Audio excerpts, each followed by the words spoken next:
જય નાગદેવતા।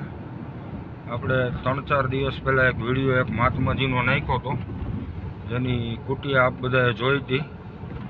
તો અમે ત્યાંથી આગળ ગયા એટલે એક બીજા મહાત્મા મોટી ઉંમરના હતા અને એ કંઈ કરી શકવા માટે સક્ષમ નહોતા। એટલે અમે એમને પૂછ્યું હતું, ત્યારે એણે એમ કીધું હતું કે ભાઈ એકાદ મહાત્મા હોય તો અમને કહેજો। આજે અમે એ મહાત્માને એક મહાત્માની ત્યાં મેકવા જઈએ છીએ। આવો તમને પણ અમે એ જગ્યાના લોકેશન દેખાડીએ। ખાલી કોઈને આશ્રમ દઈ દેવાથી આશ્રમ નથી ચાલતો, પણ ક્યારેક બે મહાત્માઓને ભેગા કરી દઈએ તો એકબીજાનું દુઃખ એ લોકો કાપી નાખતા હોય અને એકબીજાનું જીવન કાપતા હોય અને પ્રભુ ભજન થતું હોય।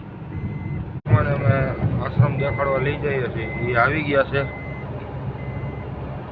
સોમગીરી બાપુ, મારી યારે ડ્રાઇવિંગમાં આવ્યો છે સાગર, અને અમે બધા જઈએ છીએ એક આશ્રમ દેખાડવા। અને બપોરે થોડા ચલાળા ભૂખ્યા થયા હતા એટલે ભીમનાથના ગાંઠિયાને આનંદ મેળ્યો। બાપુને બહુ કીધું પણ પૈસા એણે ન લીધા। હવે અમે પાછા ધારી થઈને ભાડેર જાશું। આ સોમપુરી બાપુને લઈને અમે આવી ગયા, સોમગીરી બાપુને। અને આ મહાત્માજી જેમની મોટી ઉંમર છે, અને આ જગ્યા વિશાળ આશ્રમ છે, પણ થોડુંક બાપુની ઉંમર છે એટલે એના હિસાબે બાપુથી કંઈ હવે થઈ શકે એમ નથી। આ ભોળાયાનાથ બેઠા છે અહીંયા।